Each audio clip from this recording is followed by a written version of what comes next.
नमस्कार दोस्तों, आपने ट्यून इन किया है द साइलेंट जोन। मैं परमिता स्वागत करती हूँ आपको एक और नई कहानी के साथ। आज कहानियों के श्रृंखला में हम सुनेंगे प्रेमचंद की कहानी कुसुम। तो चले शुरू करें।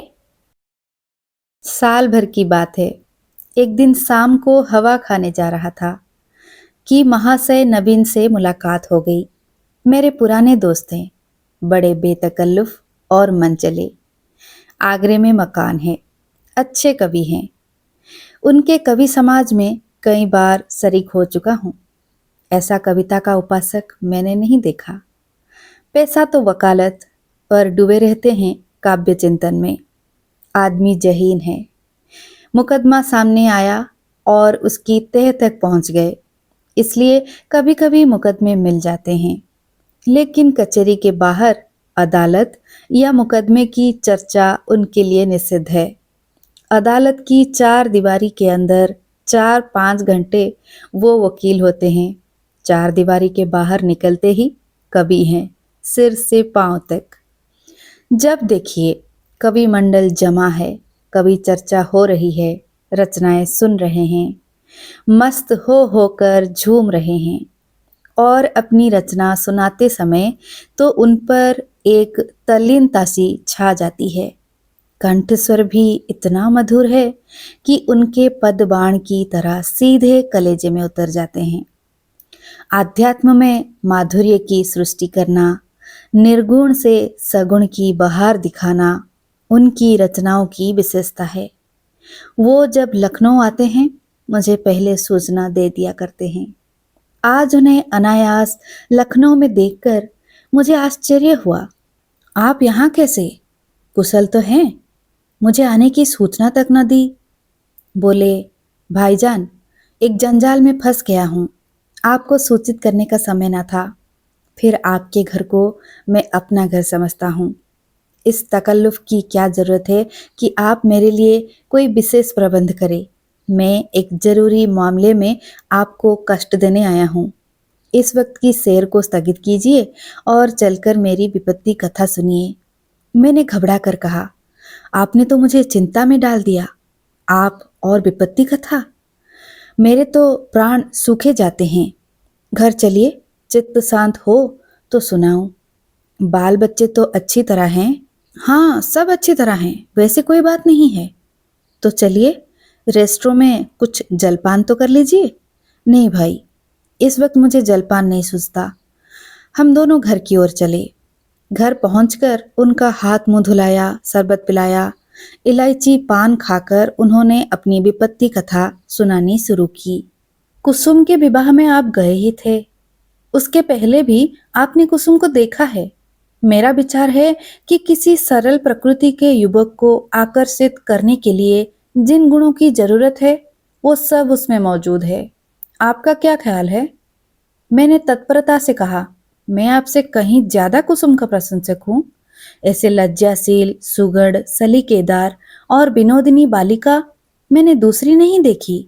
महाशय नबीन करुण स्वर में कहा, वही कुसुम आज अपने पति के निर्दय व्यवहार के कारण रो रो कर प्राण दे रही है। उसका गौना हुआ 1 साल हो रहा है। इस बीच में वो 3 बार ससुराल गई, पर उसका पति उससे बोलता ही नहीं, उसकी सूरत से बेजार है। मैंने बहुत चाहा कि उसे बुलाकर दोनों में सफाई करा दूं, मगर ना आता है, ना मेरे पत्रों का उत्तर देता है। न जाने क्या गांठ पड़ गई है कि उसने इस बेदर्दी से आंखें फेर ली। अब सुनता हूं उसका दूसरा विवाह होने वाला है। कुसुम का बुरा हाल हो रहा है। आप शायद उसे देखकर पहचान भी ना सके। रात दिन रोने के सिवा दूसरा काम नहीं है। इससे आप हमारी परेशानी का अनुमान कर सकते हैं। जिंदगी की सारी अभिलाषाएं मिटी जाती है। हमें ईश्वर ने पुत्र न दिया, पर हम अपनी कुसुम को पाकर संतुष्ट थे और अपने भाग्य को धन्य मानते थे। उसे कितने लाड़ प्यार से पाला, कभी उसे फूल की छड़ी से भी न छुआ। उसकी शिक्षा दीक्षा में कोई बात उठा न रखी। उसने बीए नहीं पास किया, लेकिन विचारों की प्रौढ़ता और ज्ञान विस्तार में किसी ऊंचे दर्जे की शिक्षित महिला से कम नहीं। आपने उसके लेख देखे हैं? मेरा ख्याल है बहुत कम देवियां वैसे लेख लिख सकती हैं। समाज, धर्म, नीति सभी विषयों में उसके विचार बड़े परिष्कृत है। बहस करने में तो वो इतनी पटु है कि मुझे आश्चर्य होता है। गृह प्रबंध में इतनी कुशल कि मेरे घर का प्राय सारा प्रबंध उसी के हाथ में था। किंतु पति की दृष्टि में वो पांव की धूल के बराबर भी नहीं। बार बार पूछता हूँ, तूने उसे कुछ कह तो नहीं दिया, या क्या बात है? आखिर वो क्यों तुझसे इतना उदासीन है? इसके जवाब में रोकर यही कहती है, मुझसे तो उन्होंने कभी कोई बातचीत ही नहीं की। मेरा विचार है कि पहले ही दिन दोनों में कुछ मनमुटाव हो गया। वो कुसुम के पास आया होगा और उससे कुछ पूछा होगा। उसने मारे शर्म के जवाब ना दिया होगा। संभव है उससे दो चार बातें और भी की हो। कुसुम ने सिर ना उठाया होगा। आप जानते ही हैं कि कितनी शर्मीली है। बस पतिदेव रूठ गए होंगे। मैं तो कल्पना ही कर सकता हूँ कि कुसुम जैसी बालिका से कोई पुरुष उदासीन रह सकता है। लेकिन दुर्भाग्य को कोई क्या करे। दुखिया ने पति के नाम कई पत्र लिखे, पर इस निर्दयी ने एक का भी जवाब न दिया। सारी चिट्ठियां लौटा दी। मेरी समझ में नहीं आता कि उस पाषाण हृदय को कैसे पिघलाऊं। मैं अब खुद तो उसे कुछ लिख नहीं सकता। आप ही कुसुम की प्राण रक्षा करे, नहीं तो शीघ्र ही उसके जीवन का अंत हो जाएगा और उसके साथ हम दोनों प्राणी भी सिधार जाएंगे। उसकी व्यथा अब नहीं देखी जाती। नवीन जी की आंखें सजल हो गई। मुझे भी अत्यंत क्षोभ हुआ। उन्हें तसल्ली देता हुआ बोला, आप इतने दिनों इस चिंता में पड़े रहे, मुझसे पहले ही क्यों नहीं कहा? मैं आज ही मुरादाबाद जाऊंगा और उस लौंडे की इस बुरी तरह खबर लूंगा कि वो भी याद करेगा। बच्चा को जबरदस्ती घसीट कर लाऊंगा और कुसुम के पैरों पर गिरा दूंगा। नबीन जी मेरे आत्मविश्वास पर मुस्कुराकर बोले, आप उससे क्या कहेंगे? ये न पूछिए। वशीकरण के जितने मंत्र हैं उन सभी की परीक्षा करूंगा तो आप कदापि सफल न होंगे। वो इतना सीलवान, इतना विनम्र, इतना प्रसन्न मुख है, इतना मधुर भाषी कि आप वहां से उसके भक्त होकर लौटेंगे। वो नित्य आपके सामने हाथ बांधे खड़ा रहेगा। आपकी सारी कठोरता शांत हो जाएगी। आपके लिए तो एक ही साधन है, आपके कलम में जादू है। आपने कितने ही युवकों को सन्मार्ग पर लगाया है। हृदय में सोई हुई मानवता को जगाना आपका कर्तव्य है। मैं चाहता हूँ आप कुसुम की ओर से ऐसा करुणाजनक, ऐसा दिल हिला देने वाला पत्र लिखे कि वो लज्जित हो जाए और उसकी प्रेम भावना सचेत हो उठे। मैं जीवन पर्यंत आपका आभारी रहूंगा। नवीन जी कभी ही तो ठहरे। इस तजवीज में वास्तविकता की उपेक्षा कवित्व ही की प्रधानता थी। आप मेरे कई गल्पों को पढ़कर रो पड़े हैं। इससे आपको विश्वास हो गया है कि मैं चतुर संपेरे की भांति जिस दिल को चाहूं नचा सकता हूं। आपको ये मालूम नहीं कि सभी मनुष्य कवि नहीं होते और ना एक से भावुक। जिन गल्पों को पढ़कर आप रोए हैं, उन्हीं गल्पों को पढ़कर कितने ही सज्जनों ने विरक्त होकर पुस्तक फेंक दी है। पर इन बातों का वो अवसर ना था। वो समझते कि मैं अपना गला छुड़ाना चाहता हूँ। इसीलिए मैंने सहृदयता से कहा, आपको बहुत दूर की सूझी और मैं उस प्रस्ताव से सहमत हूँ। और यद्यपि आपने मेरी करुणोत्पादक शक्ति का अनुमान करने में अत्युक्ति से काम लिया है, लेकिन मैं आपको निराश न करूँगा। मैं पत्र लिखूंगा और यथाशक्ति उस युवक की न्याय बुद्धि को जगाने की चेष्टा भी करूंगा। लेकिन आप अनुचित ना समझे तो पहले मुझे वो पत्र दिखा दें जो कुसुम ने अपनी पति के नाम लिखे थे। उसने पत्र तो लौटा ही दिए हैं और यदि कुसुम ने उन्हें फाड़ नहीं डाला है तो उसके पास होंगे। उन पत्रों को देखने से मुझे ज्ञात हो जाएगा कि किन पहलुओं पर लिखने की गुंजाइश बाकी है। नवीन जी ने जेब से पत्रों का एक पुलिंदा निकालकर मेरे सामने रख दिया और बोले, मैं जानता था आप इन पत्रों को देखना चाहेंगे, इसीलिए इन्हें साथ लेता आया। आप इन्हें शौक से पढ़े। कुसुम जैसी मेरी लड़की है, वैसी ही आपकी भी लड़की है। आपसे क्या पर्दा। सुगंधित गुलाबी चिकने कागज पर बहुत ही सुंदर अक्षरों में लिखे उन पत्रों को मैंने पढ़ना शुरू किया। मेरे स्वामी, मुझे यहाँ आए 1 सप्ताह हो गया, लेकिन आंखें पल भर के लिए भी नहीं झपकी। सारी रात करवटें बदलते बीत जाती है। बार बार सोचती हूँ, मुझसे ऐसा क्या अपराध हुआ कि उसकी आप मुझे ये सजा दे रहे हैं। आप मुझे झिड़के, घुड़के, कोसे, इच्छा हो तो मेरे कान भी पकड़े। मैं इन सभी सजाओं को सहर्ष सह लूंगी, लेकिन ये निष्ठुरता नहीं सही जाती। मैं आपके घर 1 सप्ताह रही। परमात्मा जानता है कि मेरे दिल में क्या क्या अरमान थे। मैंने कितनी बार चाहा कि आपसे कुछ पूछ, आपसे अपने अपराधों का क्षमा कराऊं, लेकिन आप मेरी परछाई से भी दूर भागते थे। मुझे कोई अवसर ना मिला।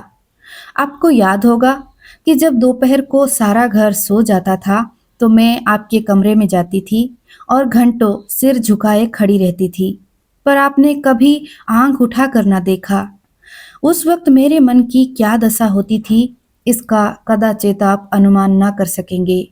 मेरी जैसी अभागिनी स्त्रियां इसका कुछ अंदाज कर सकती हैं। मैंने अपनी सहेलियों से उनकी सुहागरात की कथाएं सुन सुनकर अपनी कल्पना में सुखों का जो स्वर्ग बनाया था, उसे आपने कितनी निर्दयता से नष्ट कर दिया। मैं आपसे पूछती हूँ, क्या आपके ऊपर मेरा कोई अधिकार नहीं है? अदालत भी किसी अपराधी को दंड देती है तो उस पर कोई न कोई अभियोग लगाती है, गवाहियां लेती है, उनका बयान सुनती है। आपने तो कुछ पूछा ही नहीं। मुझे अपनी खता मालूम हो जाती तो आगे के लिए सचेत हो जाती। आपके चरणों पर गिरकर कहती, मुझे क्षमा दान दो। मैं शपथ पूर्वक कहती हूँ, मुझे कुछ नहीं मालूम। आप क्यों रुष्ट हो गए? संभव है आपने अपनी पत्नी में जिन गुणों को देखने की कामना की हो, वे मुझ में ना हो। बेशक मैं अंग्रेजी नहीं पढ़ी, अंग्रेजी समाज की रीति नीति से परिचित नहीं, ना अंग्रेजी खेल ही खेलना जानती हूँ। और भी कितनी ही त्रुटियां मुझ में हैं। मैं जानती हूँ कि मैं आपके योग्य न थी।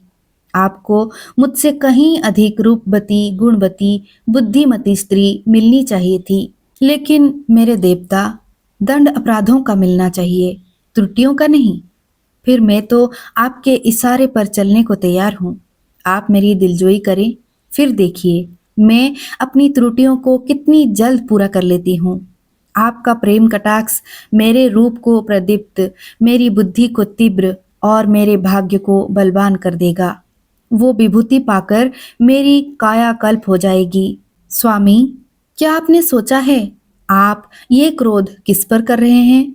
वो अबला जो आपके चरणों पर पड़ी हुई आपसे क्षमादान मांग रही है, जो जन्म जन्मांतर के लिए आपकी चेरी है, क्या इस क्रोध को सहन कर सकती है? मेरा दिल बहुत कमजोर है। मुझे रुलाकर आपको पश्चाताप के सिवा और क्या हाथ आएगा? इस क्रोधाग्नि की एक चिंगारी मुझे भस्म कर देने के लिए काफी है। अगर आपकी ये इच्छा है कि मैं मर जाऊं, मैं मरने के लिए तैयार हूं। केवल आपका इशारा चाहती हूँ। अगर मरने से आपका चित्त प्रसन्न हो तो मैं बड़े हर्ष से अपने को आपके चरणों पर समर्पित कर दूंगी। मगर इतना कहे बिना रहा नहीं जाता कि मुझ में 100 ऐब हो, पर एक गुण भी है। मुझे दावा है कि आपकी जितनी सेवा मैं कर सकती हूँ, उतनी कोई दूसरी स्त्री नहीं कर सकती। आप विद्वान हैं, उदार है, मनोविज्ञान के पंडित हैं। आपकी लौंडी आपके सामने खड़ी दया की भीख मांग रही है। क्या उसे द्वार से ठुकरा दीजिएगा? आपकी अपराधिनी कुसुम। ये पत्र पढ़कर मुझे रोमांच हो आया। ये बात मेरे लिए असह्य थी कि कोई स्त्री अपनी पति की इतनी खुशामद करने पर मजबूर हो जाए। पुरुष अगर स्त्री से उदासीन रह सकता है, तो स्त्री उसे क्यों नहीं ठुकरा सकती? वो दुष्ट समझता है कि विवाह ने एक स्त्री को उसका गुलाम बना दिया। वो उस अबला पर जितना अत्याचार चाहे करे, कोई उसका हाथ नहीं पकड़ सकता, कोई चू भी नहीं कर सकता। पुरुष अपनी दूसरी, तीसरी, चौथी शादी कर सकता है। स्त्री से कोई संबंध ना रखकर भी उस पर उसी कठोरता से शासन कर सकता है। वो जानता है कि स्त्री कुल मर्यादा के बंधनों में जकड़ी हुई है। उसे रो रो कर मर जाने के सिवा और कोई उपाय नहीं है। अगर उसे भय होता कि औरत भी उसकी ईंट का जवाब पत्थर से नहीं, ईंट से भी नहीं, केवल थप्पड़ से दे सकती है, तो उसे कभी इस बदतमीजी का साहस न होता। बेचारी स्त्री कितनी विवश है। शायद मैं कुसुम की जगह होता तो इस निष्ठुरता का जवाब इसकी 10 गुनी कठोरता से देता, उसकी छाती पर मूंग दलता, संसार के हंसने की जरा भी चिंता न करता।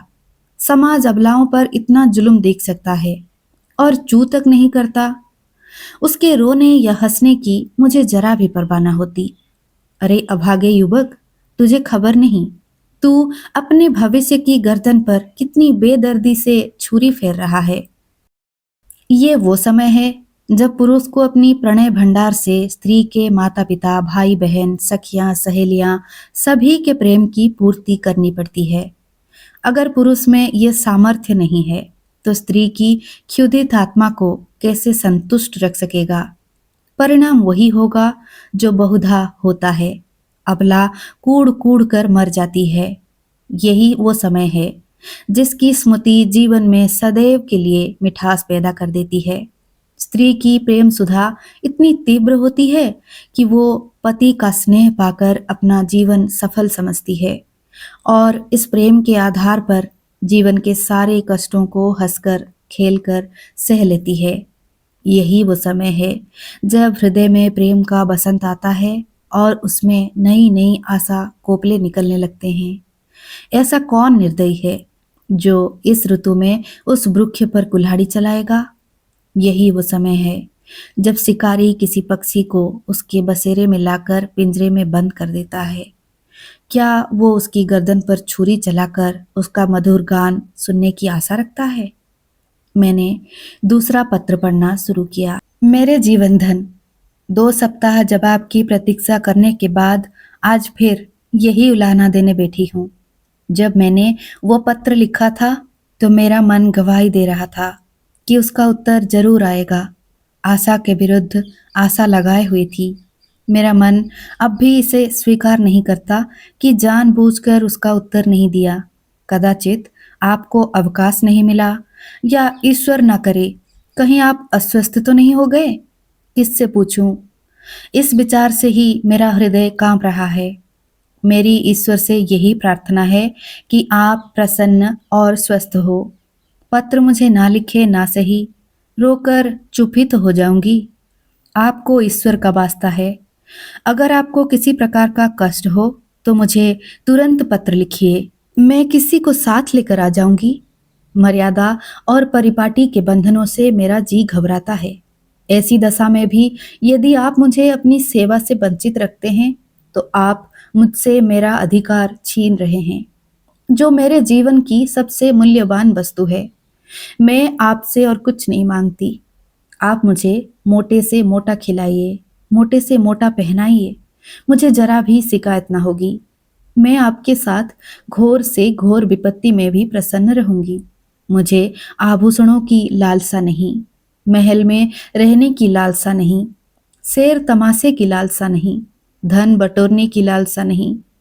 मेरे जीवन का उद्देश्य केवल आपकी सेवा करना है। यही उसका ध्येय है। मेरे लिए दुनिया में कोई देवता नहीं, कोई गुरु नहीं, कोई हकीम नहीं। मेरे देवता आप है, मेरे राजा आप है। मुझे अपने चरणों से ना हटाइए, मुझे ठुकराइए नहीं। मैं सेवा और प्रेम के फूल लिए कर्तव्य और व्रत की भेंट अंचल में संजाए आपकी सेवा में आई हूँ। मुझे इस भेंट को, इन फूलों को अपने चरणों पर रखने दीजिए। उपासक का काम तो पूजा करना है। देवता उसकी पूजा स्वीकार करता है या नहीं, ये सोचना उसका धर्म नहीं। मेरे सिरताज, शायद आपको पता नहीं आजकल मेरी क्या दशा है। यदि मालूम होता तो आप इस निष्ठुरता का व्यवहार न करते। आप पुरुष है, आपके हृदय में दया है, सहानुभूति है, उदारता है। मैं विश्वास नहीं कर सकती कि आप मुझ जैसी नाचीज पर क्रोध कर सकते हैं। मैं आपकी दया के योग्य हूँ। कितनी दुर्बल, कितनी अपंग, कितनी बेजवान। आप सूर्य है, मैं अणु हूँ। आप अग्नि है, मैं तृण हूँ। आप राजा है, मैं भिखारिन हूँ। क्रोध तो बराबर बालों पर करना चाहिए। मैं भला आपके क्रोध का आघात कैसे सह सकती हूँ? अगर आप समझते हैं कि मैं आपकी सेवा के योग्य नहीं, तो मुझे अपने हाथों से विष का प्याला दे दीजिए। मैं उसे सुधा समझकर सिर और आंखों से लगाऊंगी और आंखें बंद करके पी जाऊंगी। जब जीवन आपकी भेंट हो गया, तो आप मारे या जिलाए, ये आपकी इच्छा है। मुझे यही संतोष काफी है कि मेरी मृत्यु से आप निश्चिंत हो गए। मैं तो इतना ही जानती हूँ कि मैं आपकी हूँ और सदैव आपकी रहूंगी। इस जीवन में ही नहीं, बल्कि अनंत तक। अभागिन कुसुम। ये पत्र पढ़कर मुझे कुसुम पर भी झुंझलाहट आने लगी और उस लौंडे से तो घृणा हो गई। माना, तुम स्त्री हो। आजकल के प्रथानुसार पुरुष को तुम्हारे ऊपर हर तरह का अधिकार है, लेकिन नम्रता की भी कोई सीमा होती है। तो उसे भी तो चाहिए कि उसकी बात न पूछे। स्त्रियों का धर्म और त्याग का पाठ पढ़ा पढ़ाकर हमने उनके आत्मसम्मान और आत्मविश्वास दोनों ही का अंत कर दिया। अगर पुरुष स्त्री का मोहताज नहीं, तो स्त्री भी पुरुष की मोहताज क्यों है? ईश्वर ने पुरुष को हाथ दिए हैं, तो क्या स्त्री को उससे वंचित रखा है? पुरुष के पास बुद्धि है, तो क्या स्त्री अबोध है? इसी नम्रता ने तो मर्दों का मिजाज आसमान पर पहुंचा दिया। पुरुष रूठ गया तो स्त्री के लिए मानो प्रलय आ गया। मैं तो समझता हूँ कुसुम नहीं, उसका अभागा पति ही दया के योग्य है, जो कुसुम जैसी स्त्री की कद्र नहीं कर सकता। मुझे ऐसा संदेह होने लगा कि इस लौंडे ने कोई दूसरा रोग पाल रखा है, किसी शिकारी के रंगीन जाल में फंसा हुआ है। खैर, मैंने तीसरा पत्र खोला। प्रियतम, अब मुझे मालूम हो गया कि मेरी जिंदगी निरुद्देश्य है। जिस फूल को देखने वाला चुनने वाला कोई नहीं, वो खिले तो क्यों? क्या इसलिए कि मुरझाकर जमीन पर गिर पड़े और पैरों से कुचल दिया जाए? मैं आपके घर में 1 महीना रहकर दोबारा आई हूँ। ससुर जी ही ने मुझे बुलाया, ससुर जी ही ने मुझे विदा कर दिया। इतने दिनों में आपने एक बार भी मुझे दर्शन न दिए। आप दिन में बीसों ही बार घर आते थे, अपने भाई बहनों से हंसते बोलते थे या मित्रों के साथ शेर तमाशे देखते थे, लेकिन मेरे पास आने की आपने कसम खा ली थी। मैंने कितनी बार आपके पास संदेश भेजा, कितना अनुनय विनय किया, कितनी बार बेशर्मी करके आपके कमरे में गई, लेकिन आपने कभी मुझे आंख उठाकर भी ना देखा। मैं तो कल्पना ही नहीं कर सकती कि कोई प्राणी इतना हृदयहीन हो सकता है। प्रेम के योग्य नहीं, विश्वास के योग्य नहीं, सेवा करने के भी योग्य नहीं, तो क्या दया के भी योग्य नहीं? मैंने उस दिन कितनी मेहनत और प्रेम से आपके लिए रसगुल्ले बनाए थे, आपने उन्हें हाथ से छुआ भी नहीं। जब आप मुझसे इतने विरक्त हैं, तो मेरे समझ में नहीं आता कि जीकर क्या करूं। न जाने ये कौन सी आशा है जो मुझे जीवित रखे हुए हैं। क्या अंधेर है कि आप सजा तो देते हैं, पर अपराध नहीं बतलाते? ये कौन सी नीति है? आपको ज्ञात है, इस 1 मास में मैंने मुश्किल से 10 दिन आपके घर में भोजन किया होगा। मैं इतनी कमजोर हो गई हूँ कि चलती हूँ तो आंखों के सामने अंधेरा छा जाता है।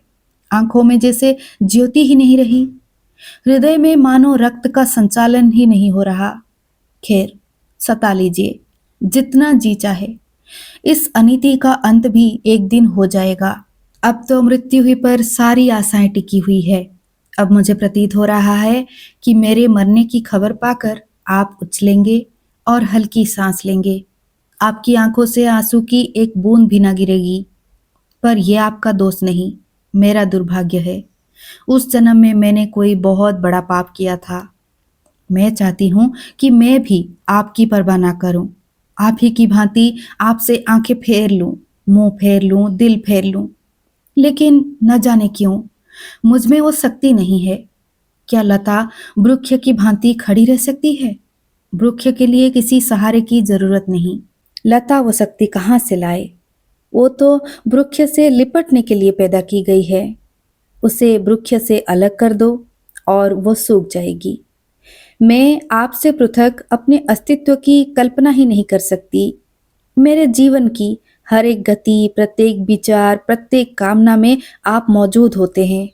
मेरा जीवन वो वृत्त है जिसके केंद्र आप हैं। मैं वो हार हूँ जिसके प्रत्येक फूल में आप धागे की भांति घुसे हैं। उस धागे के बगैर हार के फूल बिखर जाएंगे और धूल में मिल जाएंगे। मेरी एक सहेली है, सन्नो। उसका इसी साल पाणी ग्रहण हो गया। उसका पति जब ससुराल आता है, सन्नो के पांव जमीन पर नहीं पड़ते। दिन भर में न जाने कितने रूप बदलते हैं। मुख कमल खिल जाता है। उल्लास संभले नहीं संभलता। उसे बिखेरती लुटाती चलती है, हम जैसे अभागों के लिए। जब आकर मेरे गले से लिपट जाती है तो हर्ष और उन्माद की वर्षा से जैसे मैं लतपथ हो जाती हूँ। दोनों अनुराग से मतवाले हो रहे हैं। उनके पास धन नहीं है, जायदाद नहीं है, मगर अपनी दरिद्रता में ही मग्न है। इस अखंड प्रेम का एक क्षण, उसकी तुलना में संसार की कौन सी वस्तु रखी जा सकती है? मैं जानती हूँ ये रंगरेलियां और बेफिक्रियां बहुत दिन ना रहेंगी। जीवन की चिंताएं और दुराशाएं उन्हें भी परास्त कर देंगी। लेकिन ये मधुर स्मृतियां संचित धन की भांति अंत तक उन्हें सहारा देती रहेंगी। प्रेम में भीगी हुई सूखी रोटियां, प्रेम में रंगे हुए मोटे कपड़े और प्रेम के प्रकाश से आलोकित छोटी सी कोठरी, अपनी इस विपन्नता में भी वो स्वाद, वो शोभा और वो विश्राम रखती है जो शायद देवताओं को स्वर्ग में भी नसीब नहीं। जब सन्नू का पति अपने घर चला जाता है तो वो दुखिया किस तरह फूट फूट कर रोती है कि मेरा हृदय गदगद हो जाता है। उसके पत्र आ जाते हैं तो मानो उसे कोई विभूति मिल जाती है। उसके रोने में भी, उसकी विफलताओं में भी, उसके उपलम्भों में भी एक स्वाद है, एक रस है। उसके आंसू व्यग्रता और विहुलता के हैं, मेरे आंसू निराशा और दुख के। उसकी व्याकुलता में प्रतीक्षा और उल्लास है, मेरी व्याकुलता में दयनीय और पछतावा। उसके उपलम्भ में अधिकार और ममता है, मेरे उपलम्भ में भग्नता और रोदन। पत्र लंबा हुआ जाता है और दिल का बोझ हल्का नहीं होता। भयंकर गर्मी पड़ रही है। दादा मुझे मसूरी ले जाने का विचार कर रहे हैं। मेरी दुर्बलता से उन्हें टीवी का संदेह हो रहा है। वो नहीं जानते कि मेरे लिए मसूरी नहीं, स्वर्ग भी काल कोठरी है। अभागिन कुसुम, मेरे पत्थर के देवता, कल मसूरी से लौट आई। लोग कहते हैं बड़ा स्वास्थ्यवर्धक और रमणीक स्थान है। होगा। मैं तो एक दिन भी कमरे से नहीं निकली। भग्न हृदयों के लिए संसार सूना है।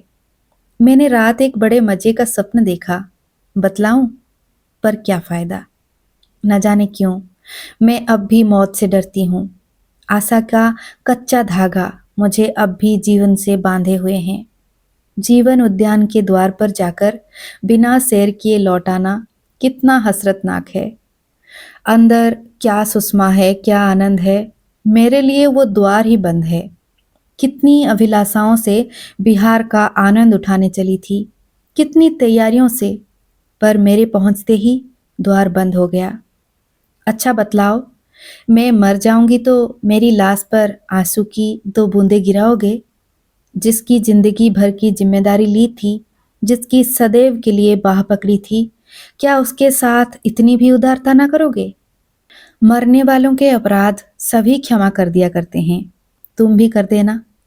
आकर मेरे सबको अपने हाथों से नहलाना, अपने हाथ से सुहाग में सिंदूर लगाना, अपने हाथ से सुहाग की चूड़ियां पहनाना, अपने हाथ से मेरे मुंह में गंगा जल डालना, 2-4 पग कंधा दे देना। बस मेरी आत्मा संतुष्ट हो जाएगी और तुम्हें आशीर्वाद देगी।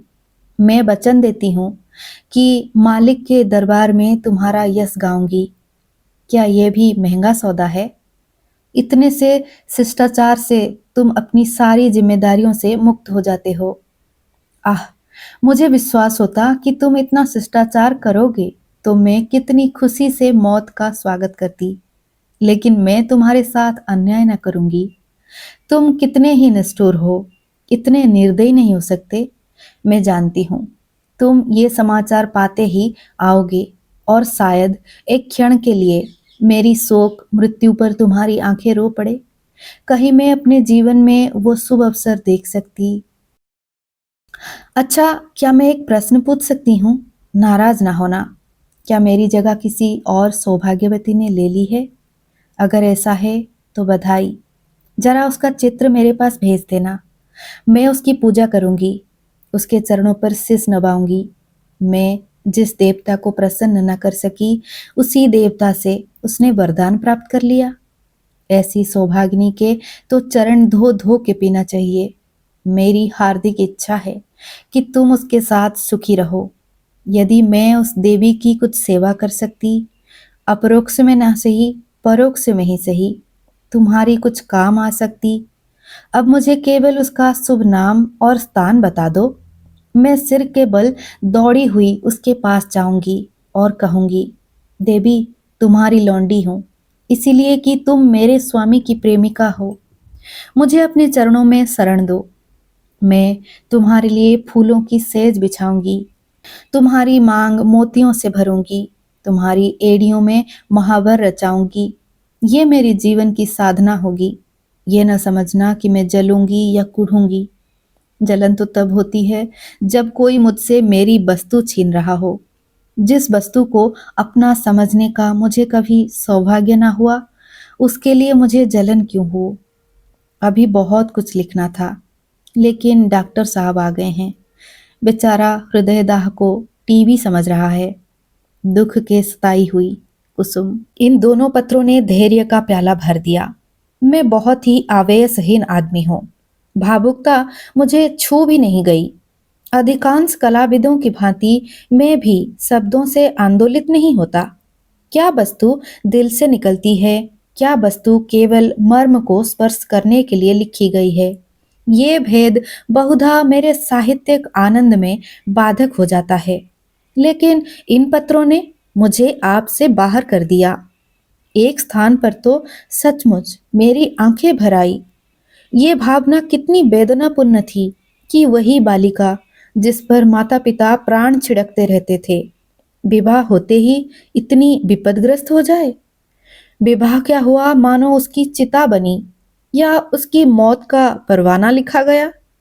इसमें संदेह नहीं कि ऐसी वैवाहिक दुर्घटनाएं कम होती है, लेकिन समाज की वर्तमान दशा में उनकी संभावना बनी रहती है।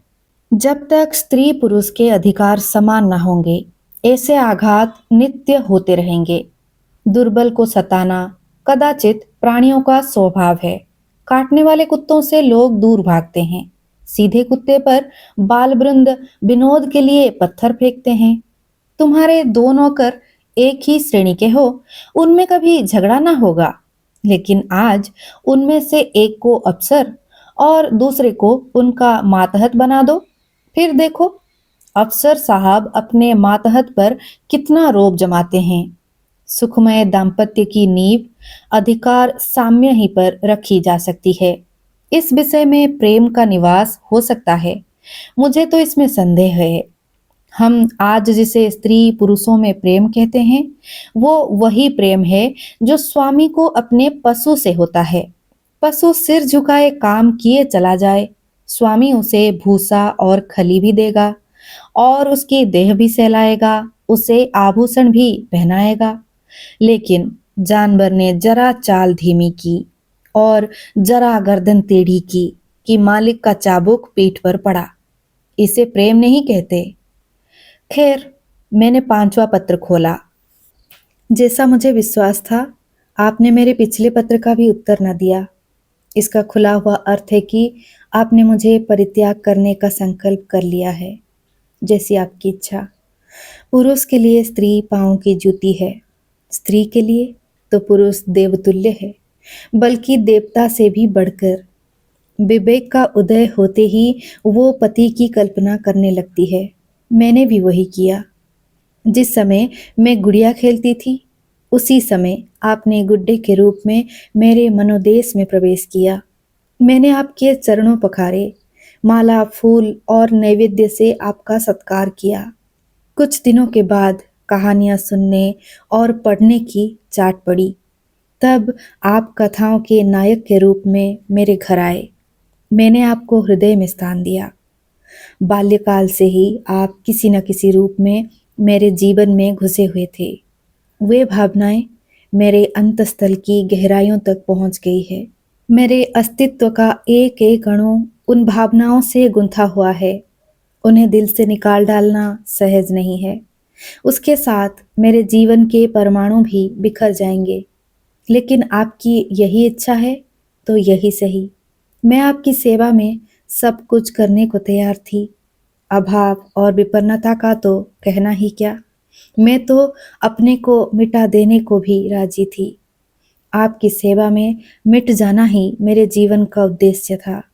मैंने लज्जा और संकोच का परित्याग किया, आत्मसम्मान को पैरों से कुचला। लेकिन आप मुझे स्वीकार नहीं करना चाहते। मजबूर हूँ, आपका कोई दोष नहीं। अवश्य मुझसे कोई ऐसी बात हो गई है जिसने आपको इतना कठोर बना दिया है।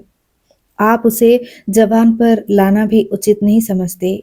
मैं इस निष्ठुरता के सिवा और हर एक सजा झेलने को तैयार थी। आपके हाथ से जहर का प्याला लेकर पी जाने में मुझे विलंब ना होता, किंतु विधि की गति निराली है। मुझे पहले इस सत्य के स्वीकार करने में बाधा थी कि स्त्री पुरुष की दासी है। मैं उसे पुरुष की सहचरी अर्धांगिनी समझती थी। पर अब मेरी आंखें खुल गई। मैंने कई दिन हुए एक पुस्तक में पढ़ा था कि आदिकाल में स्त्री पुरुष की उसी तरह संपत्ति थी जैसा गाय, बैल या खेतवारी। पुरुष को अधिकार था स्त्री को बेचे, गिरो रखे या मार डाले।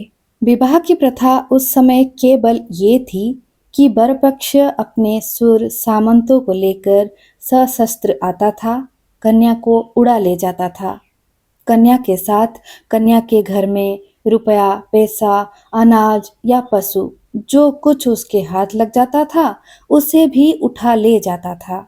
वो स्त्री को अपने घर ले जाकर उसके पैरों में बेड़ियां डालकर घर के अंदर बंद कर देता था। उसके आत्मसम्मान के भावों को मिटाने के लिए ये उपदेश दिया जाता था कि पुरुष ही उसका देवता है। सुहाग स्त्री की सबसे बड़ी विभूति है। आज कई हजार वर्षों के बीतने पर पुरुष के उस मनोभाव में कोई परिवर्तन नहीं हुआ। पुरानी सभी प्रथाएं कुछ विकृत या संस्कृत रूप में मौजूद है। आज मुझे मालूम हुआ कि उस लेखक ने स्त्री समाज की दशा का कितना सुंदर निरूपण किया था। अब आपसे मेरा सविनय अनुरोध है और यही अंतिम अनुरोध है कि आप मेरे पत्रों को लौटा दें। आपके दिए हुए गहने और कपड़े अब मेरे किसी काम के नहीं। इन्हें अपने पास रखने का मुझे कोई अधिकार नहीं। आप जिस समय चाहे वापस मंगवा लें। मैंने उन्हें एक पेटरी में बंद करके अलग रख दिया है। उसकी सूची भी वहीं रखी हुई है, मिला लीजिएगा। आज से आप मेरी जबान या कलम से कोई शिकायत न सुनेंगे। इस भ्रम को भुलाकर भी दिल में स्थान न दीजिएगा कि मैं आपसे बेवफाई या विश्वासघात करूंगी। मैं इसी घर में कूड़ कूड़ कर मर जाऊंगी, पर आपकी ओर से मेरा मन कभी मेला ना होगा। मैं जिस जलवायु में पली हूँ, उसका मूल तत्व है पति की श्रद्धा। ईर्षा या जलन भी उस भावना को मेरे दिल से नहीं निकाल सकती। मैं आपकी कुल मर्यादा की रक्षिका हूँ। उस अमानत में जीते जी खनायत न करूंगी। अगर मेरे बस में होता तो मैं उसे भी वापस कर देती, लेकिन यहाँ मैं भी मजबूर हूँ और आप भी मजबूर हैं। मेरी ईश्वर से यही विनती है कि आप जहाँ रहें कुशल से रहें। जीवन में मुझे सबसे कटु अनुभव जो हुआ वो यही है कि नारी जीवन अधम है अपने लिए, अपने माता पिता के लिए, अपने पति के लिए। उसकी कदर न माता के घर में है न पति के घर में। मेरा घर शोकागार बना हुआ है। अम्मा रो रही है, दादा रो रहे हैं, कुटुंब के लोग रो रहे हैं। एक मेरी जात से लोगों को कितनी मानसिक वेदना हो रही है। कदाचित वे सोचते होंगे ये कन्या कुल में न आती तो अच्छा होता, मगर सारी दुनिया एक तरफ हो जाए आपके ऊपर विजय नहीं पा सकती। आप मेरे प्रभु हैं, आपका फैसला अटल है, उसकी कहीं अपील नहीं, कहीं फरियाद नहीं। खैर, आज से ये कांड समाप्त हुआ। अब मैं हूं और मेरा दलित भग्न हृदय। हसरत यही है कि आपकी कुछ सेवा न कर सकी। अभगिनी कुसुम। मालूम नहीं मैं कितनी देर तक मुख वेदना की दशा में बैठा रहा कि महाशय नवीन बोले, आपने इन पत्रों को पढ़कर क्या निश्चय किया?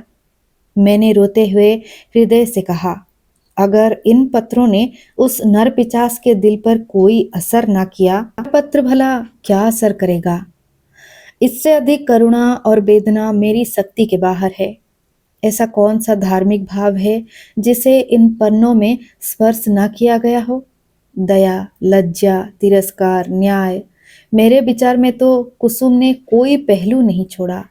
मेरे लिए अब यही अंतिम उपाय है कि उस शैतान के सिर पर सवार हो जाऊं और उससे मुंह दर मुंह बातें करके ये समस्या की तह तक पहुंचने की चेष्टा करूं। अगर उसने मुझे कोई संतोषप्रद उत्तर ना दिया तो मैं उसका और अपना खून एक कर दूंगा। या तो मुझे फांसी होगी या वही काला पानी जाएगा। कुसुम ने जिस धैर्य और साहस से काम लिया है वो सराहनीय है। आप उसे सांत्वना दीजिएगा। मैं आज रात की गाड़ी से मुरादाबाद जाऊंगा और परसों तक जैसी कुछ परिस्थिति होगी उसकी आपको सूचना दूंगा। मुझे तो ये कोई चरित्रहीन और बुद्धिहीन युवक मालूम होता है। मैं उस बहक में जाने क्या क्या बकता रहा। इसके बाद हम दोनों भोजन करके स्टेशन चले।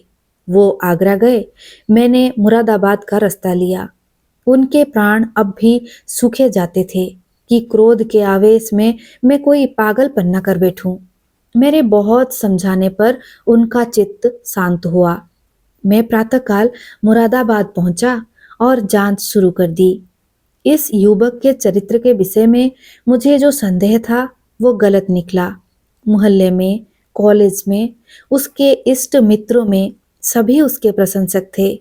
अंधेरा और गहरा होता हुआ जान पड़ा। संध्या समय मैं उसके घर जा पहुंचा। जिस निष्कपट भाव से वो दौड़कर मेरे पैरों पर झुका है वो मैं नहीं भूल सकता। ऐसा वाक्चतुर, ऐसा सुशील और विनीत युवक मैंने नहीं देखा। बाहर और भीतर में इतना आकाश पाताल का अंतर मैंने कभी नहीं देखा। मैंने कुशल क्षेम और शिष्टाचार के दो चार वाक्यों के बाद पूछा, तुमसे मिलकर चित्त प्रसन्न हुआ, लेकिन आखिर कुसुम ने क्या अपराध किया है जिसका तुम उसे इतना कठोर दंड दे रहे हो? उसने तुम्हारे पास कई पत्र लिखे, तुमने एक का भी उत्तर ना दिया। वो 2-3 बार यहाँ भी आई, पर तुम उससे बोले तक नहीं।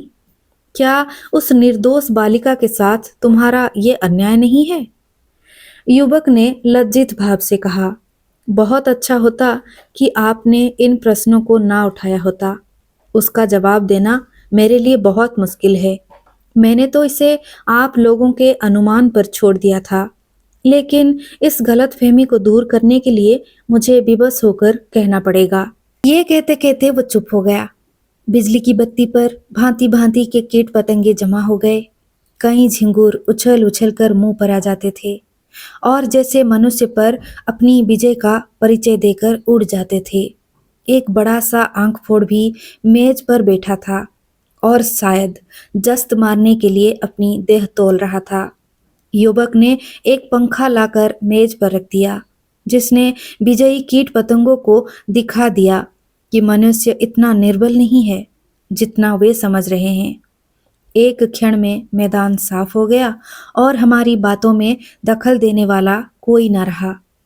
युवक ने सकुचाते हुए कहा, संभव है आप मुझे अत्यंत लोभी, कमीना और स्वार्थी समझे, लेकिन यथार्थ ये है कि इस विवाह से मेरी वो अभिलाषा ना पूरी हुई जो मुझे प्राणों से भी प्रिय थी।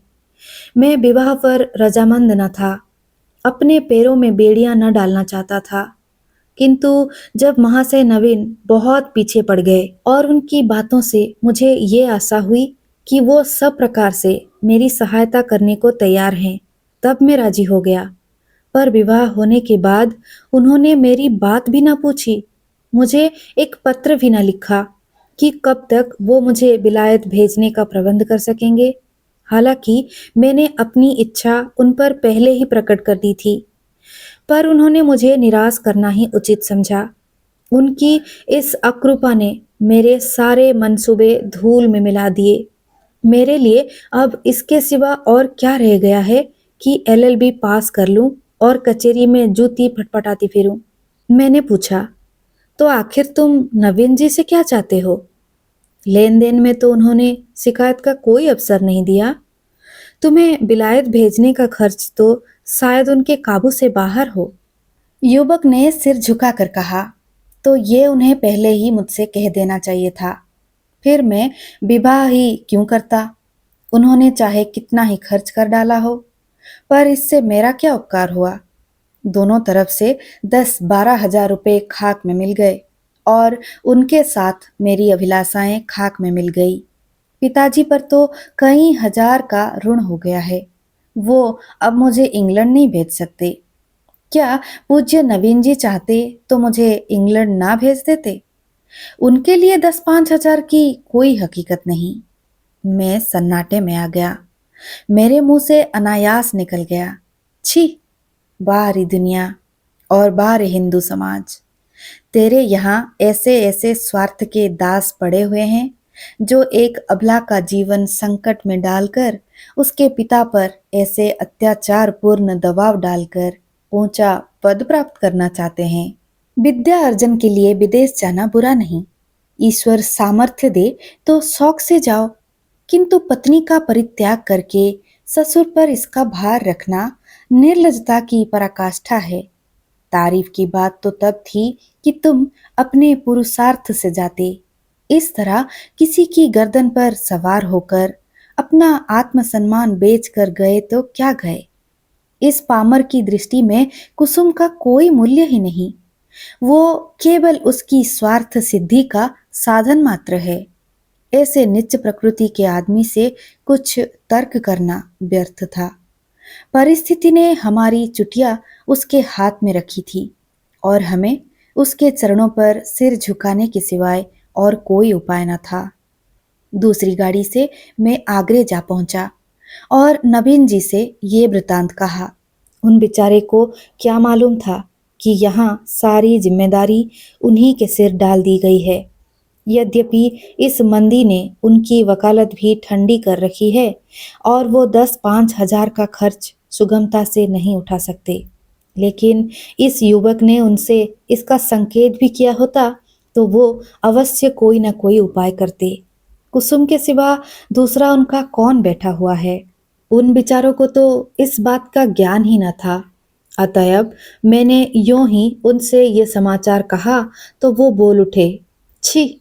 इस जरा सी बात को इस भले आदमी ने इतना तूल दे दिया। आप आज ही उसे लिख दे कि वो जिस वक्त जहां पढ़ने के लिए जाना चाहे शौक से जा सकता है।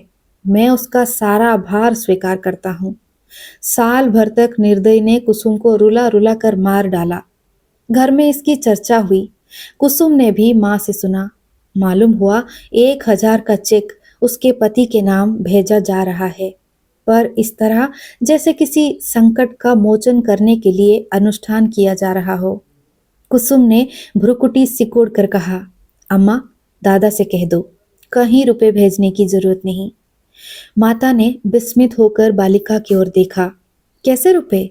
अच्छा वो, क्यों, इसमें क्या हर्ज है? लड़के का मन है तो बिलायत जाकर पढ़े, हम क्यों रोकने लगे? यो भी उसी का है। वो भी उसी का नाम है। हमें कौन छाती पर लाद कर ले जाना है? नहीं, आप दादा से कह दीजिए, एक पाई ना भेजे। आखिर इसमें क्या बुराई है? इसीलिए कि ये उसी तरह की डाकाजनी है जैसा बदमाश लोग किया करते हैं। किसी आदमी को पकड़कर ले गए और उसके घर वालों से उसके मुक्ति धन के तौर पर अच्छी रकम ऐंठ ली। माता ने तिरस्कार की आंखों से देखा। कैसी बात करती हो बेटी? इतने दिनों के बाद तो जाके देवता सीधे हुए और तुम उन्हें फिर चिढ़ाए देती हो। कुसुम ने झल्ला कर कहा, ऐसे देवता का रूठे रहना ही अच्छा। जो आदमी इतना स्वार्थी, इतना दंभी, इतना नीच है, उसके साथ मेरा निर्वाह ना होगा। मैं कह देती हूँ, वहां रुपए गए तो मैं जहर खा लूंगी। इसे दिल लगी न समझना। मैं ऐसे आदमी का मुंह भी नहीं देखना चाहती। दादा से कह देना, और अगर तुम्हें डर लगता है तो मैं खुद कह दूं। मैंने स्वतंत्र रहने का निश्चय कर लिया है। माँ ने देखा, लड़की का मुखमंडल आरक्त हो उठा है, मानो इस प्रश्न पर वो ना कुछ कहना चाहती है न सुनना। दूसरे दिन नवीन जी ने ये हाल मुझसे कहा तो मैं एक आत्मविस्मृत की दशा में दौड़ा हुआ गया और कुसुम को गले लगा लिया। मैं नारियों में ऐसा ही आत्माभिमान देखना चाहता हूँ। कुसुम ने वो कर दिखाया जो मेरे मन में था और जिसे प्रकट करने का साहस मुझ में ना था। साल भर हो गया है, कुसुम ने पति के पास एक पत्र भी नहीं लिखा और ना उसका जिक्र ही करती है। नवीन जी ने कई बार जमाई को मना लाने की इच्छा प्रकट की, पर कुसुम उसका नाम भी सुनना नहीं चाहती। उसमें स्वावलंबन की ऐसी दृढ़ता आ गई है कि आश्चर्य होता है। उसके मुख पर निराशा और वेदना के पीलेपन और तेजहीनता की जगह स्वाभिमान और स्वतंत्रता की लाली और तेजस्विता भासित हो गई है। कहानी समाप्त हुई। दोस्तों, आपने मुझे इतने धैर्य से सुना, आपका आभार। ऐसे ही ढेरों कहानियां सुनने के लिए बने रहिए द साइलेंट जोन पर। मैं फिर मिलूंगी यहीं। विदाई।